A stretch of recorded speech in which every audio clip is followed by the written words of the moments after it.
So this is the iPhone buying guide in December 2025, which will probably be relevant for a few months. But I don't actually have any of these phones with me right now.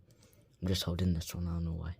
So one of the budget ones I'm going to recommend, which was not budget when it came out, is the iPhone 12, which should get software updates for 1 or 2 more years, but I'll show you the pricing on it. Right now, we have that on CX in working condition. You can get for about 200 for 64 gigs. Good condition 235, and mint condition 330, but it's out of stock. But let's say you want good condition, 128 gigs that's quite expensive still, but you know. And then 256 is 290. So not much more, so I'd say go for 256 on CX if you're getting 128. Now, fair condition on back market is £156, which was 161 like an hour ago. Good condition 171, but excellent is the best like value right now. And then this is for the storage options, and then the colors. So yeah, let's go on to the next one. So I think the iPhone 13 is still worth it because it came out about 4 years ago, but it's aging decently well. So let me show you the pricing. So this was about like £40 more than the iPhone 12 and CX for the same condition, same grade. So I would get the 13 over the 12 any day. So this is the back market pricing now. 220. Sorry if I stutter sometimes, I'm kind of cold. So 220, good condition and excellent. And then all the colours. Although red's quite expensive, I don't know why.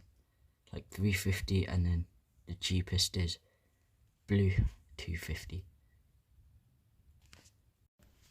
Now finally for the base model iPhones, like the 14 uses the same processor as the 13, just like an extra core or something, and a little bit more RAM, but it's not a big enough difference. So I get the 13 Pro, especially for the promotion display. It is £375 for 128 gigs, the 256 for 10, 512 for 55, and pretty much 500 for 1 terabyte. But wait, let's see how much it is in mint condition.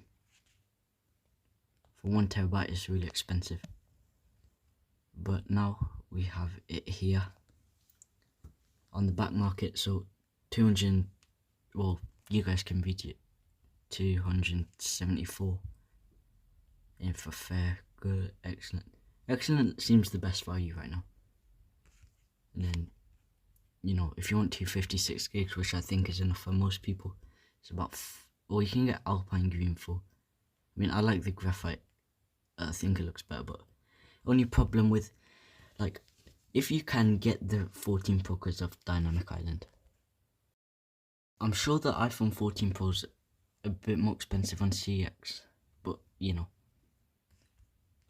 So then I don't know how much it will be on other like websites, but you're looking at about this much, which I think the 14 Pro, if you don't care about Apple Intelligence, then the 14 Pro is the best value Pro at the moment. So yeah, it's cheaper on back market. And then let's say a good condition is like £50 cheaper than 256 gigs. So you're looking about 430. Again, space black. I mean, gold looks the best, but it's a bit more expensive. So there you go. So the 14, wait, there's an Apple logo that's reflecting from one of the phones on my thing, but I can't see it in the video. But now for the more modern generations. I mean, the 14 is still modern, but it uses Lightning. Now the 15, well, I forgot the 15 base model, but it uses the same processor as the 14. Now only get the 15 over the 14 Pro if you need USB-C. If you don't, 14 Pro better any day of the week. Because they have the same processor but better camera, better display. Now,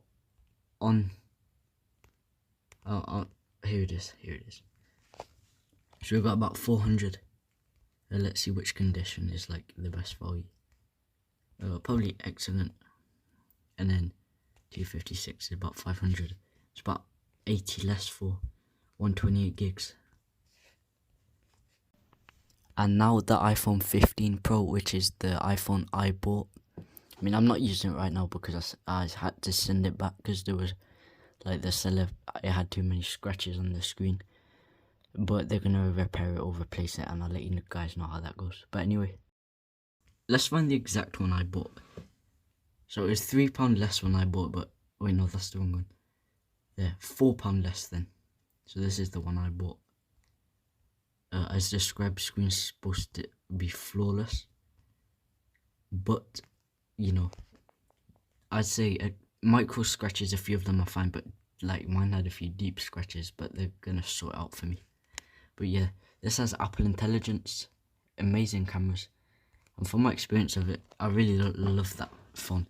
And hopefully everything goes right with the return or repair, and then I can have it back because I really like this phone, and you know, I really love it. So if you want to buy it, then I would definitely recommend it. For the Pro Max, it's a little bit more. In fact, no, it's actually cheaper, this one. But I bought the Pro because I like smaller phones that will fit in my pocket and my hands are kind of small. Now the 16 Pro is still very much worth it, although I would get like the 17 base model like my stepdad has because it has a better processor, but for photography and everything, get the 16 Pro. The 16e is not actually like that bad of a phone. It's just I wouldn't buy it right now because you should wait a few months for the 17e, which will have Dynamic Island. But then I was going to consider getting a 16e, but if I wanted to get one right now, I'd wait for the 17e because I like the Dynamic Island. So on back market in fair condition, it's 631, good condition, which is the best value right now, I think, is that much. 662, 100 more for 256 gigs. So, you know, you can get for about 660. And let's see how much it is in CX. Oh, my internet's so slow. Well, it's not in my room, that's why. 680. And then 256 gigabytes is 765. Now, a controversial opinion. This is my stepdad's iPhone 17's box here, and I could put a clip in of the iPhone 17, but I can't remember if I deleted the video.